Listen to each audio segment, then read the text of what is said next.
and welcome to America.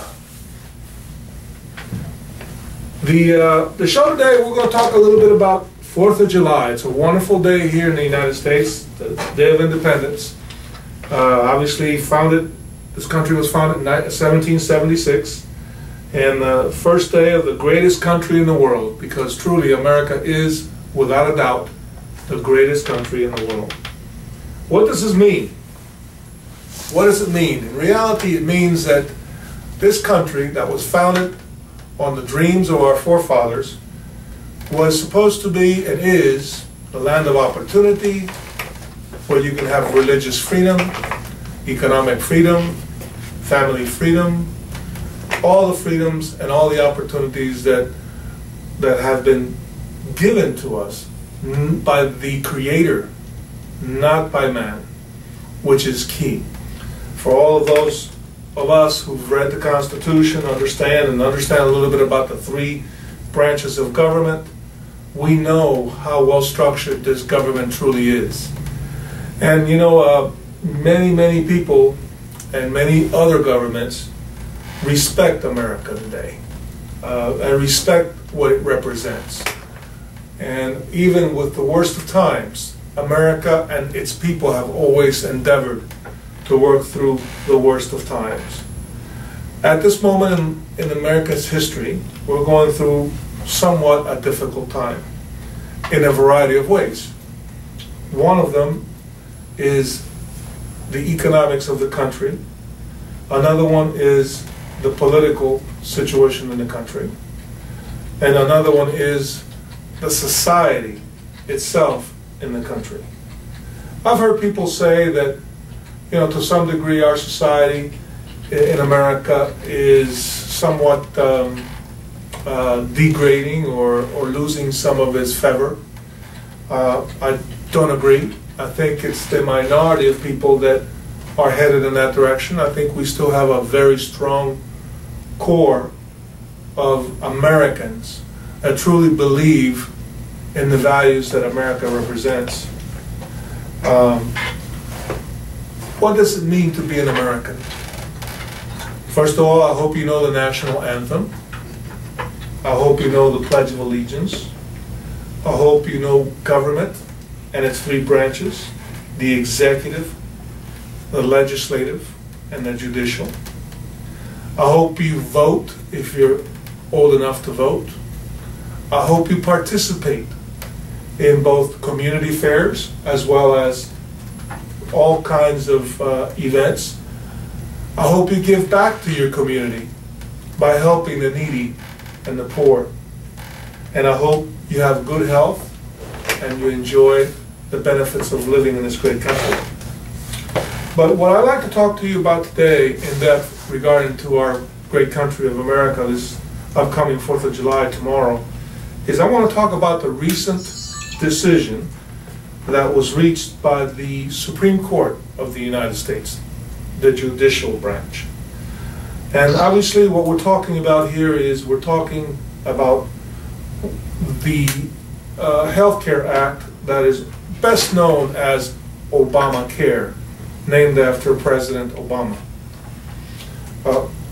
This has been one of the most, well, one of the longest written legislative acts that in the history of this country.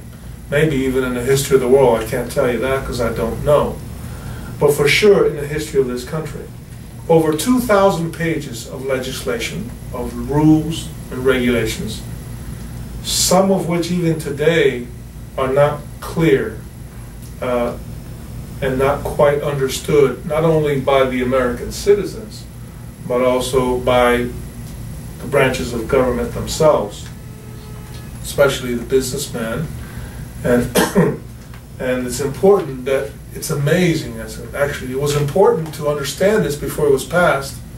Apparently, like some politicians said, you know, let's pass it and then we can all understand what it has. Well, that's not the way it's supposed to work. You're supposed to understand and be able to explain what you're trying to accomplish and then write the law and explain it. Apparently this was done somewhat backwards. Let's talk about that decision. What actually was decided, and the judge, obviously Judge Roberts, who is the Chief Justice, is the gentleman that decided, because in reality the other participants, the other judges on the Supreme Court, kind of like each one, the conservative judges voted in their favor and the liberal judges voted in their favor. So the decision really came down to one person, that being Judge Roberts, Chief Justice Roberts. The main issue was it legal or was it right for the U.S. federal government to mandate that every citizen in America must pay an amount of money for health care, whether they want it or not, whether they need it or not, is irrelevant. Whether they want it or not, or whether they need it or not, being irrelevant. Is it right for the government to force a U.S. citizen to buy anything? That was really the question. Unfortunately, I think there have been a lot of influences, a lot of forces at work in front of the scenes and behind the scenes that we're probably not privy to. And this is only pure speculation by me. I want to qualify that, it's just my opinion. That had what I believe to be a negative influence on this decision. I think in an effort to not legislate laws in the U.S. government from the bench, Justice Roberts decided to vote and identify, if you will, or describe this legislation, this mandate to purchase health insurance as a tax.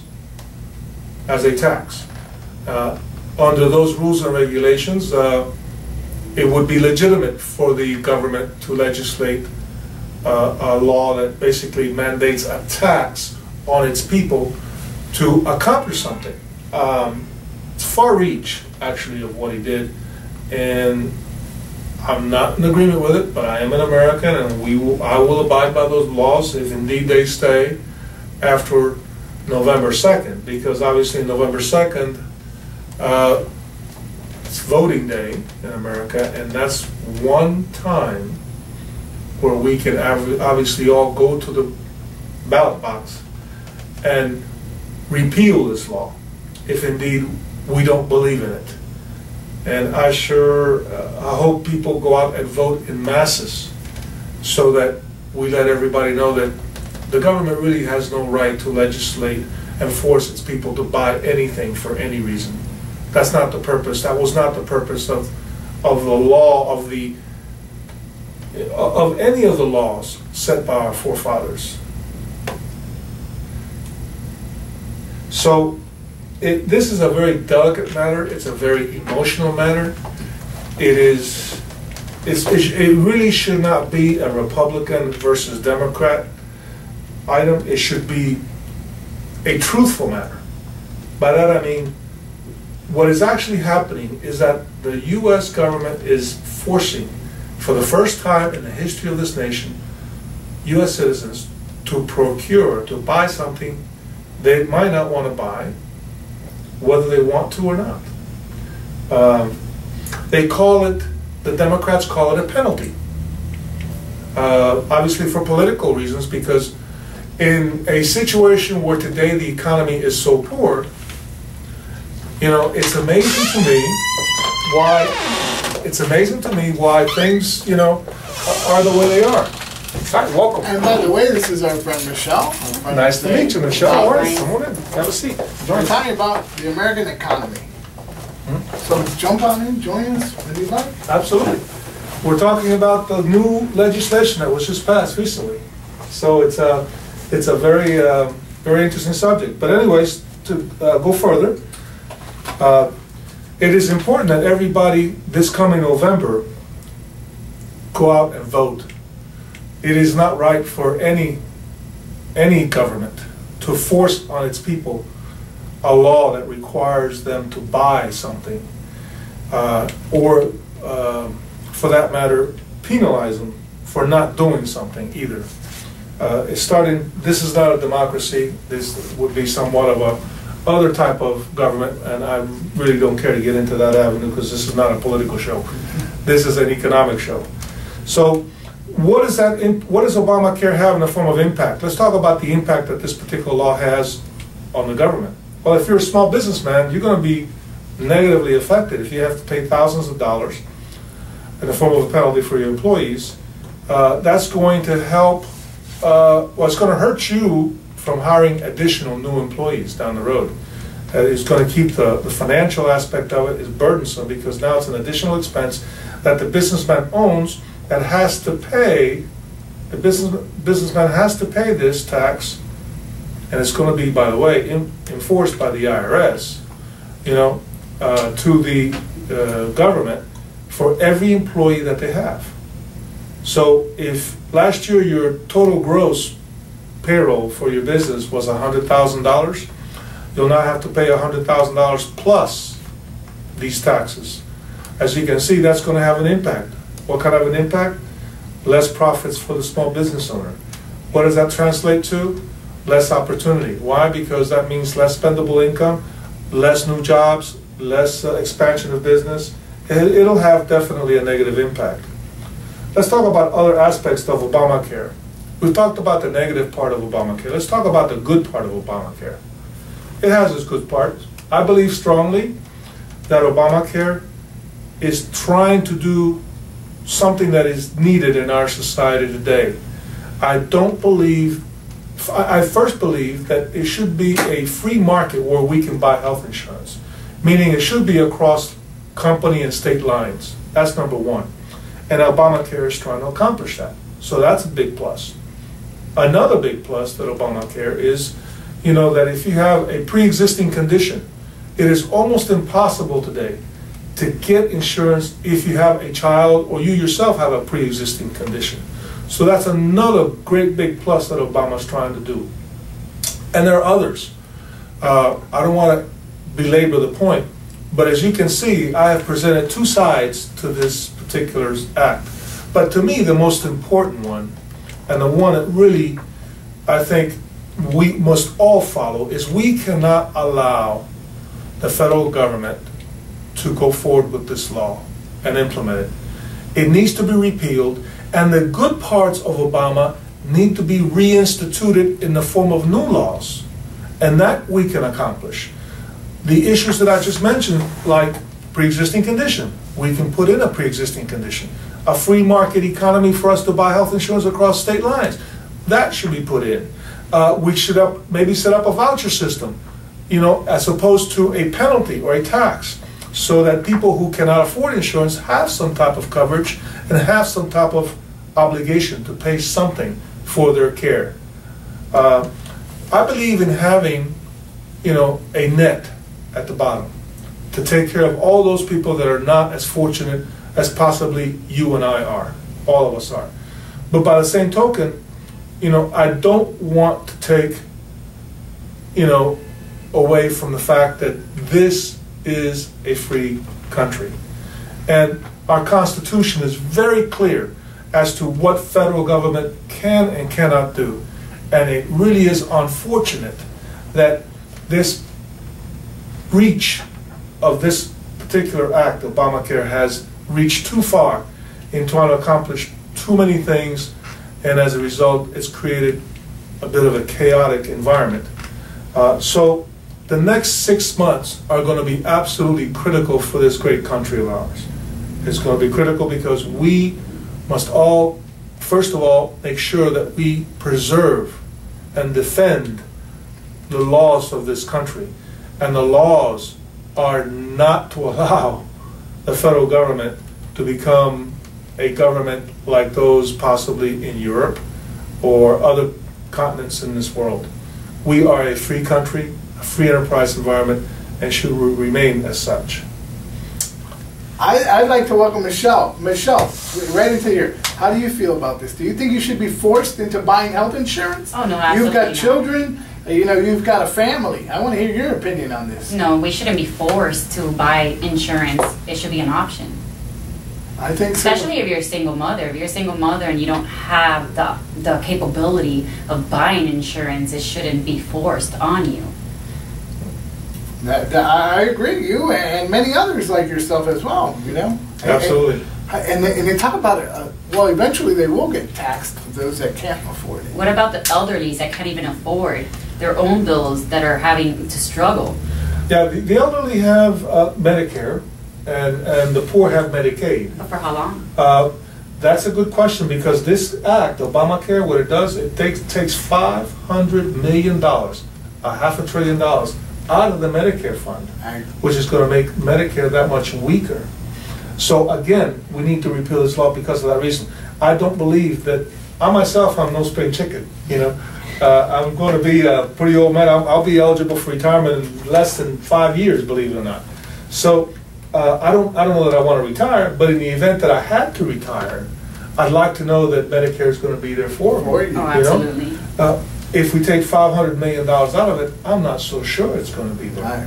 because it's just a huge, a huge weight that when originally, when the government did the financial study to do all the actuarial tables of the estimates, for example, of how society is going to be and how many people are going to be retirement and how much money we're going to need to fund health insurance and how many people are going to get sick and what kind of care they're going to need. All this analysis was done before Medicare actually became a law. When that happened, certain assumptions were made. I am sure that the withdrawal of $500 million was not one of the assumptions that was made back then. Yeah. So now you're throwing a monkey wrench into all these things, and what's going to happen is we're going to push Medicare over the cliff. There's going to be another failure for the U.S. government in trying to manage or administrate anything. We have found out that Social Security is in trouble. Oh, absolutely. Medicare, now with this withdrawal, is going to be in trouble. What makes us think that Obamacare is going to be any different? If you had a good track record, I'd say, yes, let's try it. You know, if Social Security was a great success, if Medicare was a great success, I'd say, let's do it. Because let me tell you, Obamacare has some great points. You know, a pre-existing condition, my goodness, that's so important. A plus, yeah. Absolutely. No, and also the fact that you can buy insurance from any place, that'll drive, the premiums down. The pools will be adjusted. I mean, there's so many things that it has that I'd like to see us keep. But the main thing that we need to take out, that we must take out, is that encroachment on our liberties, of them forcing us to do something. Government should never force us to do anything. Take away our freedom. Yeah, that's not good. That's a tough one to bite on. Yeah. You know. So but that, like you said, that pre-existing condition that's a good thing. There's a lot of people out there dying. No one covers them. Yeah. You can go to Jackson or this, but you can't sleep at night living like that. No health insurance. You know what's really funny? That's scary. I'll tell you something. Most everybody throughout the world, you know where they come to have their major heart surgery or... Oh, yeah, no doubt. Or where do they come? Yeah, They Jackson. come to America, right? Yeah, they come to America. They come. One of the best heart institute in the country is in Houston, Texas. Oh, yeah. You know, one of the best cancer institute is in America. I mean, the best of the best. You know, really. And I'm not boasting. This is America. No, it is what it is. I mean, people come from all over the world, from politicians to, they come here to get medical assistance. So I don't understand why we're knocking it. Yes, it's expensive. Of course it is. Research to find a drug that does anything for you, that helps you, that promotes your life, it's not inexpensive. The research costs a bundle. You got to pay the salaries of these people. You got to pay, everything for many years before you actually refine and fine-tune a drug. So, a pill could cost $10. Sometimes they cost even more. Even more than that. I think that, unfortunately, so the way that the pharmaceuticals recoup that cost is by charging a lot of money for those pills. I think there's no other mechanism. If you invest $100, you need to get 110 back to keep going. If you get 90, you're out of business pretty soon, right? Yes, sir. So it's so hard, but it's great that we're all discussing it. And only in America can three of us sit here and talk about it. Yes. Isn't that right? Yes. I The agree. only place that will chop your head off. I was talking about that earlier. This is the only place, and this freedom we have doesn't come free.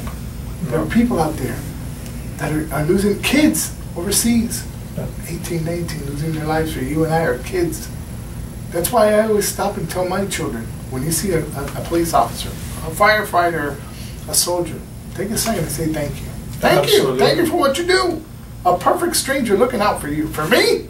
You know how many people want my head? And that man's looking out for me? And her head too? You know? And that's the beautiful thing about America.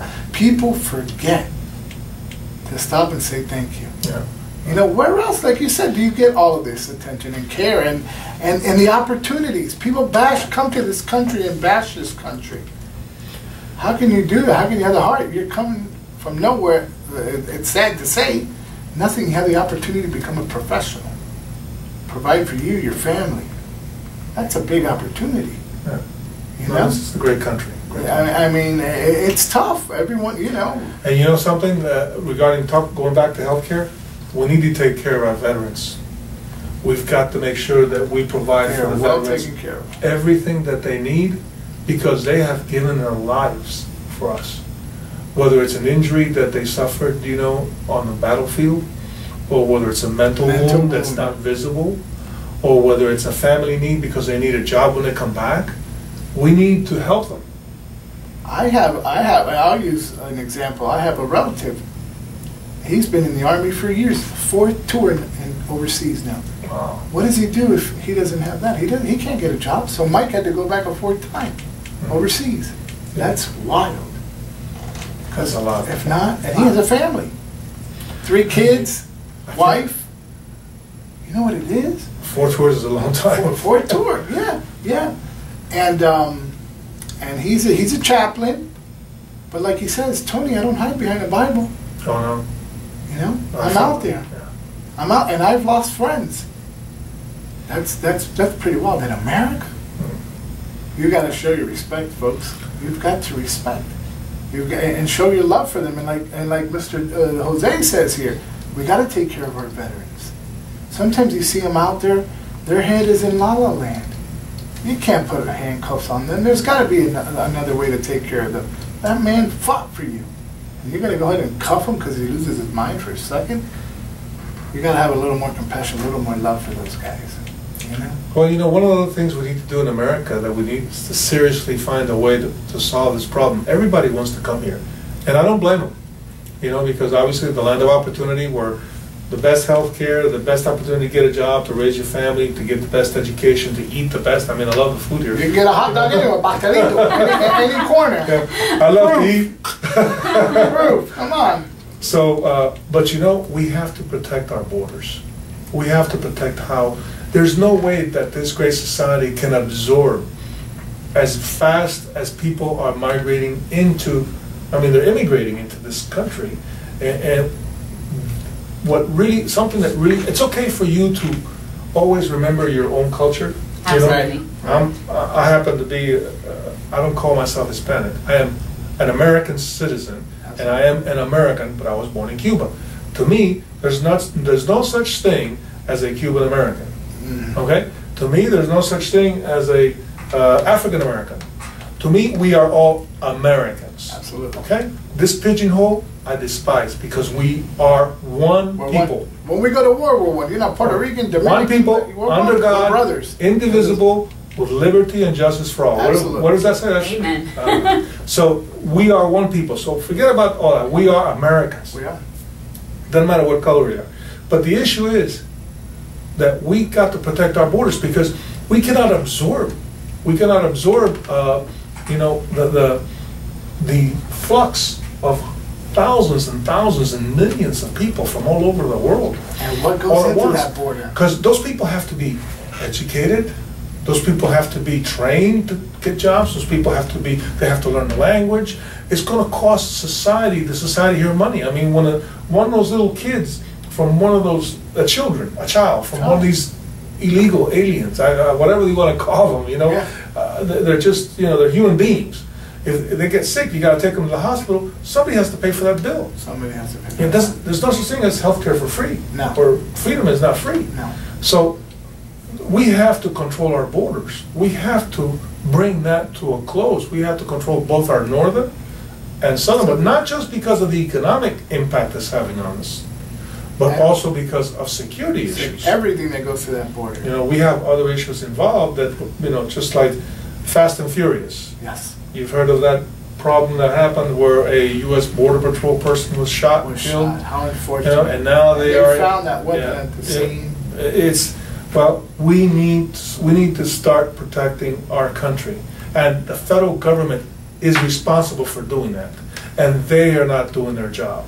No. That's another reason why we need to go to the ballot box. Okay? And that's another show. We've got scheduled an ICE agent and a Border Patrol agent that will be in soon to discuss that and talk about all these topics, which will be very interesting. Yes, we've got them coming soon.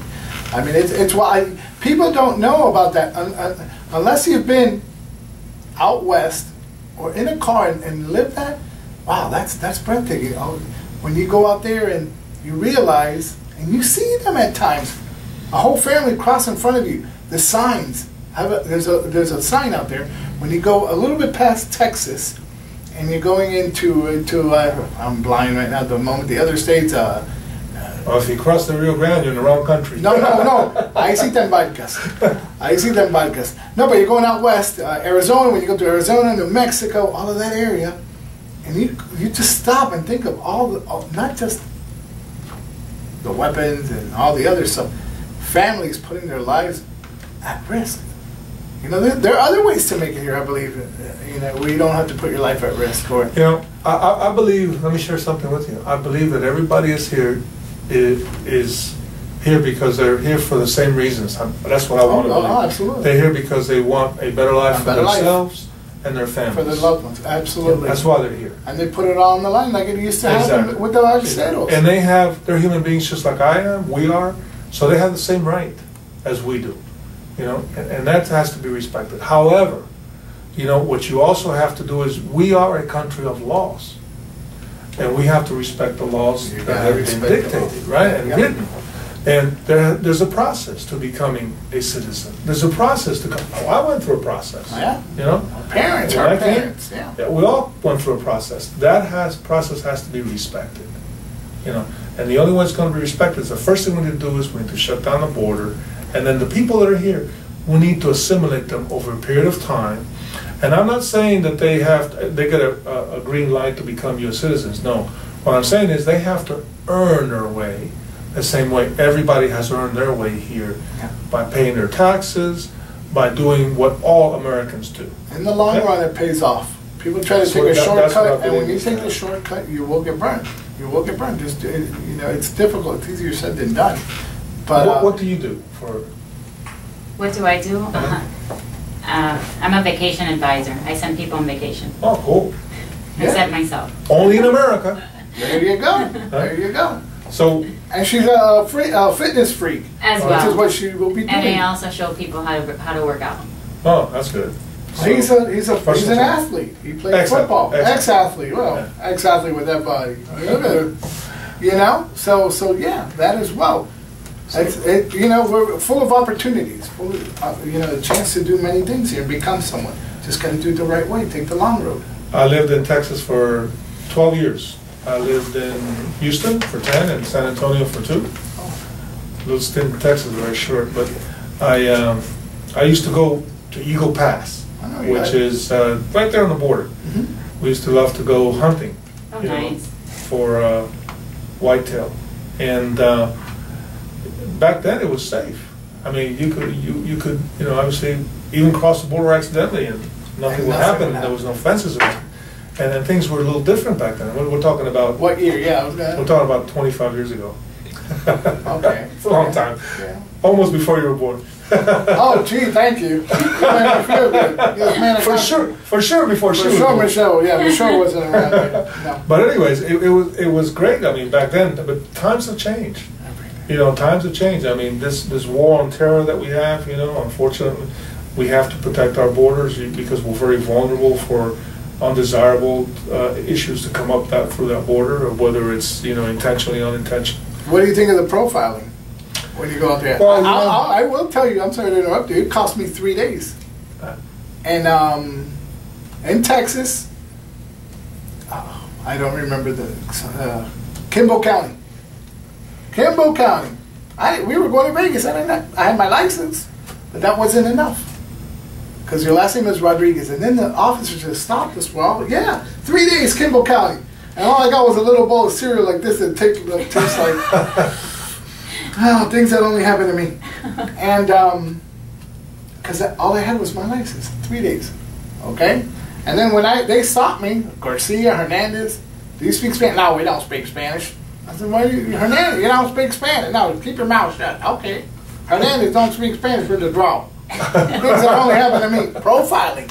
Oh, I'm full of stories, my friend. I've been around the world. I'm a gypsy, but here, thank God I'm alive, But yeah, that profiling, what do you say about that? That's kind of rough. It is rough. 3 days locked up and a little bowl of cereal? I wasn't as fortunate as you. You got cereal, but let me tell you what happened to me. I was flying, I'm an accountant, right? Yes. And I had a client in Colombia, and I flew to Cali, and this was in the late 70s. Oh boy. Okay? Oh boy. So when I flew back, I flew Bogota, Dallas.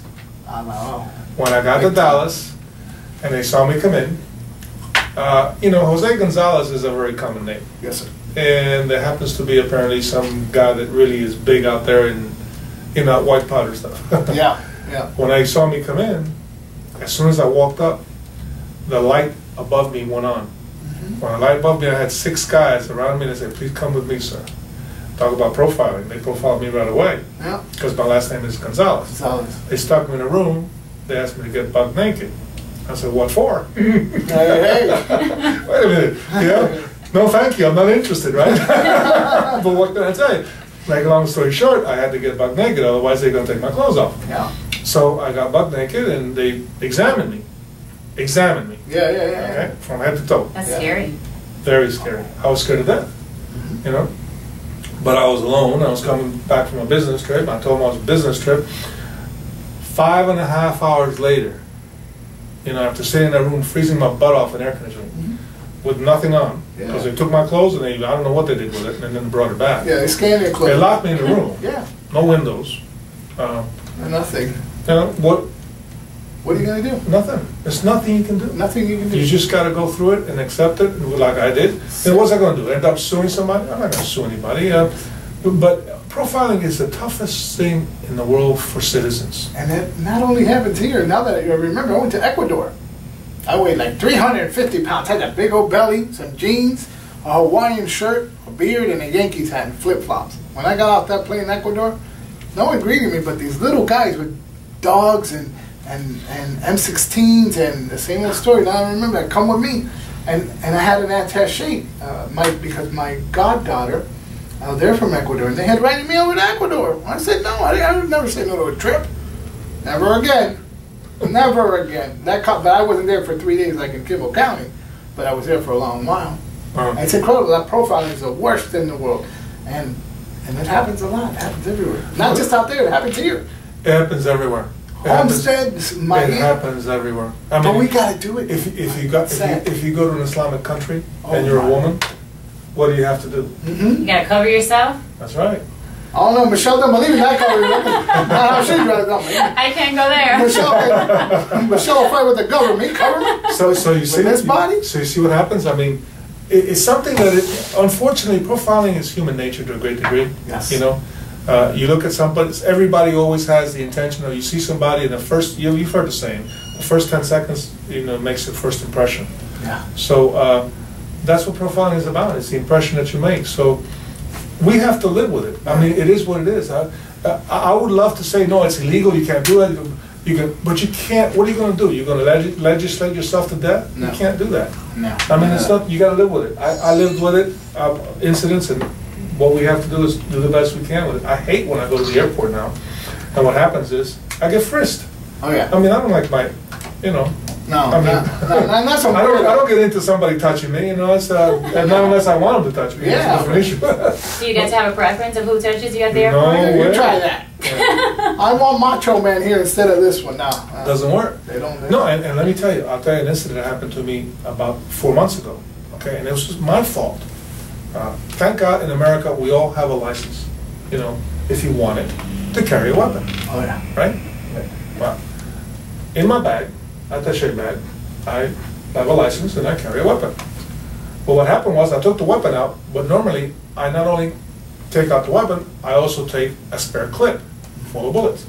I forgot to take out the spare So clip. if, with his size, he don't beat you up. He'll get you another way. Either way, you're screwed with Mr. Jose here.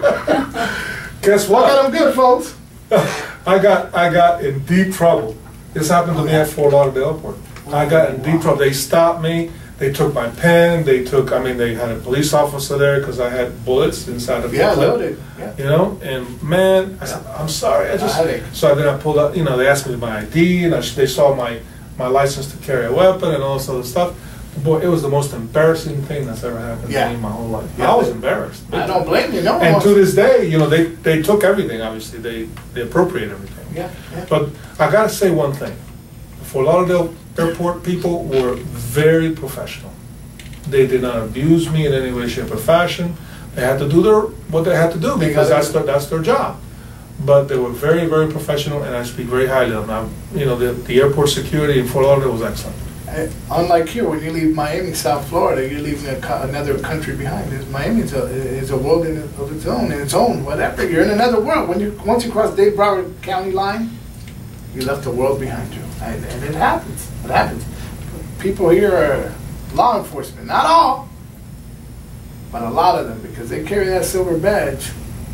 I don't know who they think they are. And they'll just throw you against a car and make you go through hell and back. Yeah. That's rough. In front of your kids, your family. There's some people that unfortunately don't know how to handle power. Or authority. That's what it is. They don't know how to handle power and authority.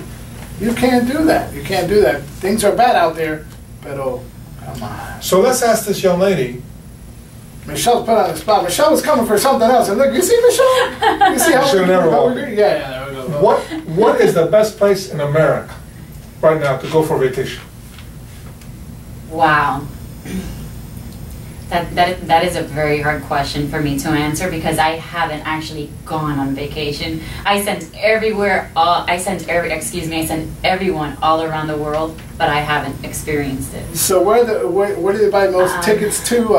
Colorado, France? It varies. There's a lot of people during the summer that like to go to Myrtle Beach and Hilton Head area.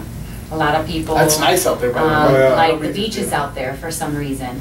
Beautiful. Mostly in maybe their mid-age areas. Middle-age areas. Also, the Caribbean is a hot spot if you like the vacation, like Aruba. A lot of people like Aruba, but it's very windy out there.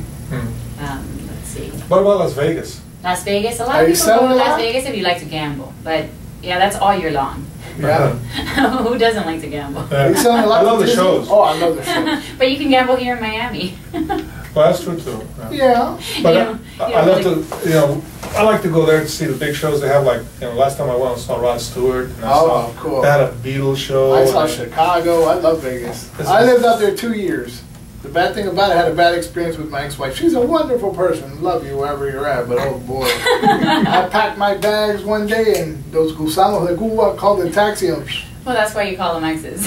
Yeah. All my exes live in Texas. You took the word right out of my mouth. One of the places that is really hot is called Curaçao. Curacao? Curacao. Yeah. Oh. That is a nice Yeah, place. that's a nice That's place. a really nice place. So you're selling a lot to, how about in Disney selling a lot? Disney always sells. That's a tourist area. Disney always sells. No, Mississippi, Alabama, Louisiana. Louisiana's great. You've been to Louisiana? I love Louisiana.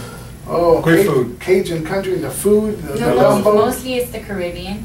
Caribbean, Hawaii. Really? Hawaii? Everybody wants to go to Hawaii. It's very hard to get into Hawaii. I love New York. The Big Apple. I love New York. But I've heard there's not much to do in Hawaii. And you're selling a lot out there. Absolutely. We're always booked. Look at that. That's very interesting. How about the Keys? The Keys is always booked also. Always booked. And why those? You get a room tomorrow, you're gonna pay 3 times. Why is that the price? You pay.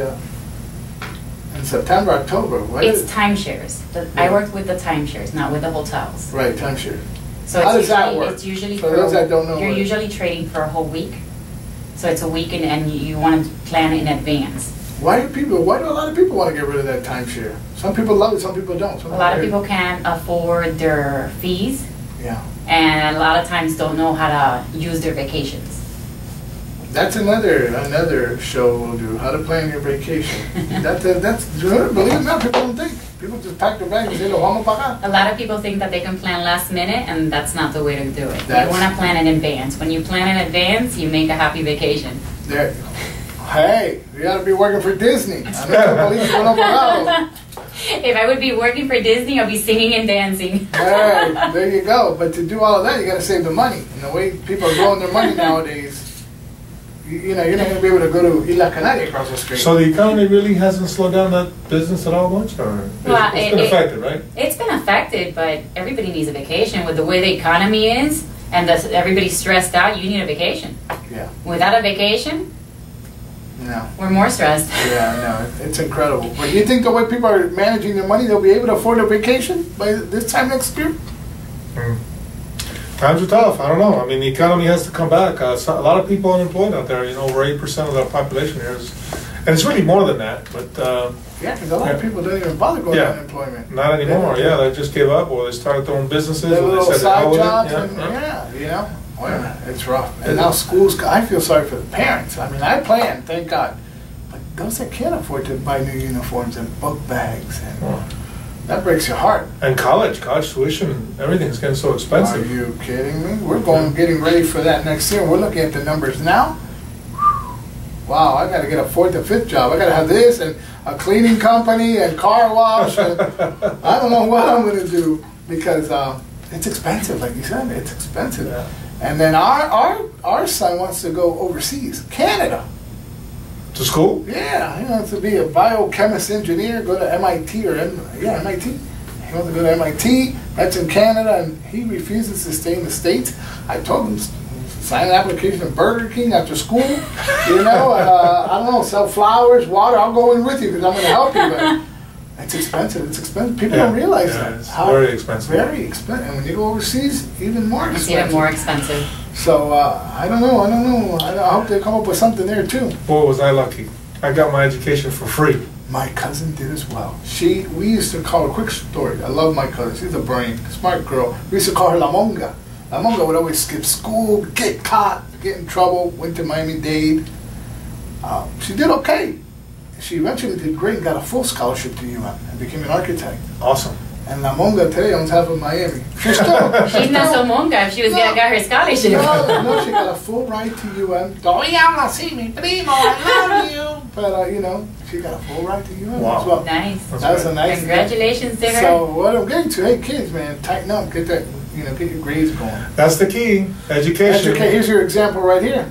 You know, Mr. Jose. Mm. Tell about your story quickly. My story? Where you come? Yeah. I was born in Cuba and raised here. Came when I was 8 years old, and had a dream when I was a kid. I wanted to play football, American football, not soccer. And went to Miami Senior High School, and learned how to play football there. And from there, I went to play at University of Miami. I played college football at the University of Miami. So that's how I got my education. And from there, I was in camp with the Raiders in '75 and '76 and.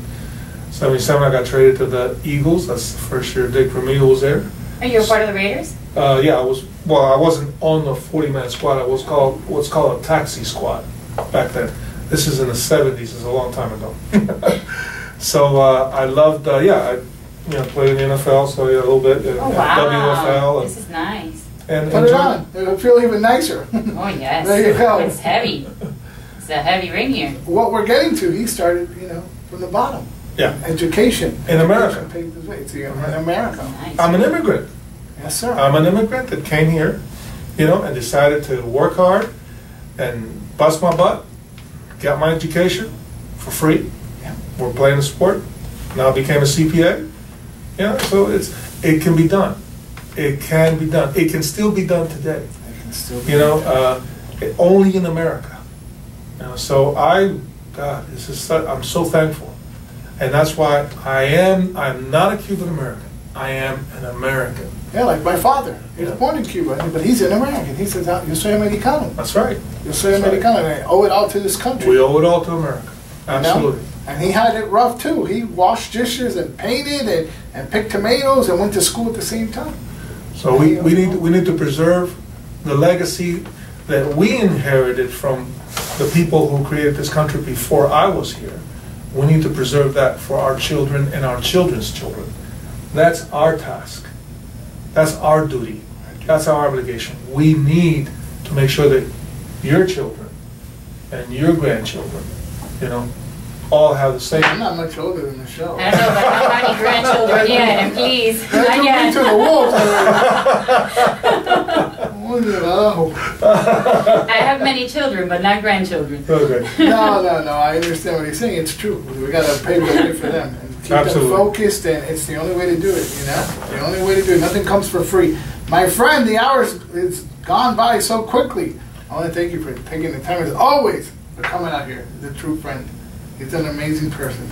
Well, thank you. Love you guys. Thank you for listening. Thank you for being here. Thank you. So we'll see you again next. What's today? Today's Tuesday. Next Wednesday. Wednesday. Today's Tuesday. You can say it's Tuesday. My mind. Tomorrow's 4th of July. My mind is everywhere. You know what I'm saying? So thank you, Michelle. You're welcome. Michelle didn't expect any of this, huh? Boy, see how we broke you in? But she's coming back next Tuesday. Wednesday. Oh, no, Michelle. She's got to come back every Wednesday now. She's got to be part of the show. Michelle's part of the family here already. And you guys, we want to wish you a happy 4th of July to you and your families. Be safe, whatever you do. Be smart. Don't let nothing blow up in your face, in your hands. Throw it up in the air. God bless you. Happy 4th of July. We'll see you again next Wednesday, right here in the American Economy with Jose Luis Gonzalez. Have a great evening, everyone. The way you were going into the fire, and you didn't even know. You got me. I don't know anything about politics. I walked in and I'm like, you see how easy you made it? You see how easy you made it? Just relax. You see how easy you made it? Speak from the heart. That's what you got to worry about. yeah, I was like, I don't know. I have a voting card and I don't like to vote because I don't know anything. No, well, that's something you got to do. Oh yeah, that's an opportunity, my friend. Kid. We got to practice, you know. I'm like, I always say I'm not gonna be a hypocrite. I don't know, so I'm not voting. Yep. So you have clients and you go visit them for exercise? Like a personal training? I work out. I'm very into working out. I'm gonna start getting my own clients now. I've always done it on my own. I always CrossFit. I've gone everywhere. Now I'm gonna start recruiting my own people. Where do you work out? At a gym? Everywhere. No, CrossFit. Oh, CrossFit. Like boot camp. Oh yeah. I've done that once. I did that like a year and a half ago. That's the last time I did any more exercise. I don't like gyms. Yeah. I was doing CrossFit at 1395 Brickell Avenue. Where Espiritu Santo. I've gone to Iron CrossFit. I've gone to Kingdom. Oh my God, Kingdom CrossFit. Which one? Oh, that's it. Those two. That's CrossFit is excellent. Yeah, I love it. Anything challenging. I like. If it's not challenging, I don't like it. You have to. It's lifting. It's sit-ups. It's push-ups. It's running. It's sprinting. It's different. It's not routine. Right. Muscle confusion. Exactly. That's what I call it. That's what you call it, muscle confusion? Absolutely. Now I'm going to do my own. You see, when you work out, believe it or not, they taught me this in football a long time ago, that if you do the same exercise every day, you really don't get much out of it. Yeah, you don't. Your muscles get used to the same thing. Exactly. You have to confuse them and always do different things. Exactly. Yeah. So that you can really develop a round, strength. Yeah. And your core is very important. Exactly. Me, I've always been Tony, fat. you lost a lot of weight. Yeah, I have, but I put on a little more. That's okay. With me, you'll learn to lose more. Oh man, you know what's screwing You me can't up? sit there all day. No, I don't. You gotta get up, you gotta sit down, you gotta get up. but If you look what sit there all screws me day, up. They closed me wrong and left a hernia. I can't. you gotta take that out. Until you take that out, you can't do I anything. can't do anything. My lawsuit going on. Lawsuits are great. Yeah. I fell at a supermarket, but I was stupid and didn't go to the hospital. I stayed on the floor and everything, had rescue come and everything. Ah!